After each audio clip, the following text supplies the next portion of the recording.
What's up, everyone? Welcome back to the channel. Today, we're talking about something that might hurt some feelings, not because it's offensive, but because you're probably doing at least one of these things right now. And no, this isn't about burnouts, racing, or slapping a turbo on a stock motor with a prayer and a YouTube tutorial. These are things normal, responsible car owners do every single day that are slowly but aggressively beating their car into early retirement. Your car doesn't hate you, it's just quietly suffering, right? So let's break down the top 3 things car owners are doing that are actually damaging their car. Why it's bad, how bad it really is, and what to do instead.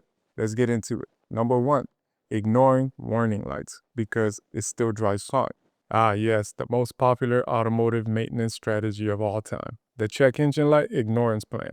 This light comes on, and instead of thinking, maybe I should check this car out, we think it's probably nothing. It's been on for months. It turned off once, so we're good. I'll deal with it later. Spoiler alert. Later is always more expensive. Here's the problem. Modern cars are insanely good at hiding damage. Back in the day, if something was wrong, your car would shake violently, right? Make demon noises, stall at stoplights, or straight up die out of spite. Modern cars, on the other hand, nah, you don't want to do that. They'll run beautifully while destroying themselves internally, like a silent assassin.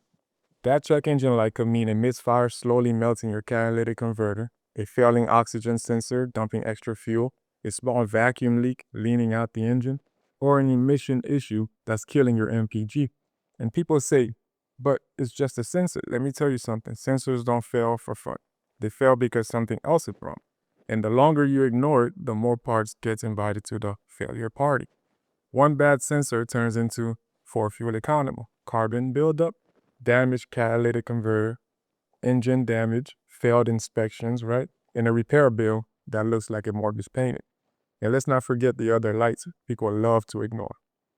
Oil light, temperature warning, transmission warnings, brake warnings. Those aren't suggestions. They're not motivational quotes. They're your car screaming for help. What to do instead? If a light comes on, get it scanned ASAP. Most auto parts stores do it for free. Don't Google is it safe to drive and hope for the best. Address small issues early. Fixing a $120 problem now beats a $3,000 problem later, every single time. Number 2, following lifetime fluid advice like it's gospel. Let's talk about one of the biggest lies ever sold to car owners, lifetime fluids, because apparently engineers discovered immortality, right? And only applied to transmission fluid. Manufacturers love this phrase because it lowers advertised maintenance costs, it helps sell cars, and the warranty ends before the consequences show up. But here's the truth. There's no such thing as lifetime fluid. Fluids break down. They get contaminated. They absorb heat. They collect metal. They lose their ability to lubricate. Transmission fluid doesn't just wake up one day and decide to stay fresh forever. Yet, people proudly say, I've never changed my transmission fluid.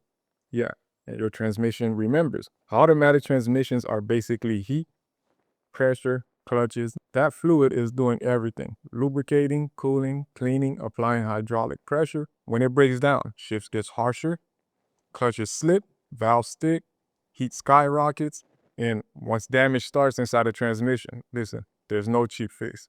Same goes for coolant, brake fluid, differential fluid, power steering fluid.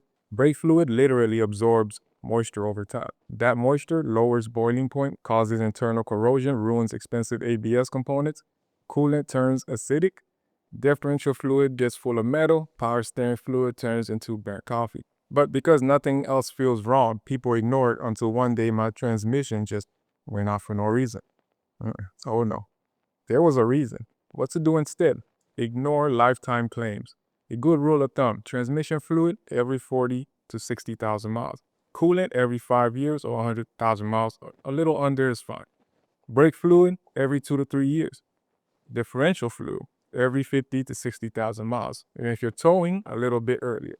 Fluids are cheap, mechanical parts are not.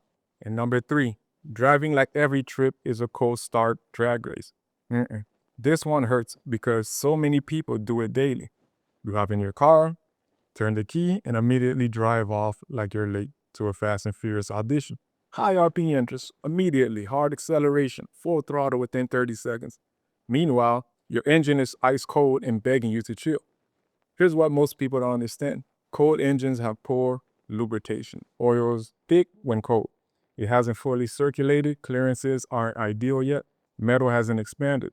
So when you rev the engine hard immediately, you're increasing wear, scuffing cylinder walls, stressing bearings, beating up timing components. And turbocharged engines, that's pretty much every Toyota cars and Toyota lineup today, even worse.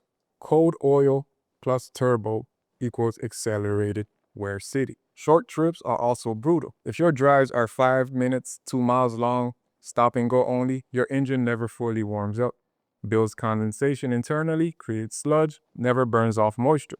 That's why some low mileage cars are in worse shape than high mileage highway cars. Mileage doesn't kill cars, driving habits do. Then there's people who never let the engine cool after hard driving. Shut the car off immediately after highway runs. Never give turbos time to cool. Heat soak is real. Oil cooks. Parts suffer. What to do instead? Drive gently for the first 5 to 10 minutes. Keep RPMs low until fully warm. Let turbo cars idle briefly after hard driving. Take longer drives occasionally to fully warm everything up. You don't need to baby your car forever. Just don't abuse it while it's cold. So let's recap. Top 3 things car owners are doing that are actually damaging their cars. Ignoring warning lights because it still drives fine, right? Believing in lifetime fluids like it's a miracle cure. Beating on the car before it's warmed up. None of these feel dangerous. None of them cause instant failure. That's why they're so deadly. Cars don't usually die dramatically, right? They die slowly from neglect, misinformation, and bad habits. The good news, if you fix these 3 things, you'll save thousands in repairs, get more life out of your car, and avoid becoming your mechanic's favorite customer. And if you guys found this video informative, don't forget to hit the like and subscribe button. As always, thanks for watching.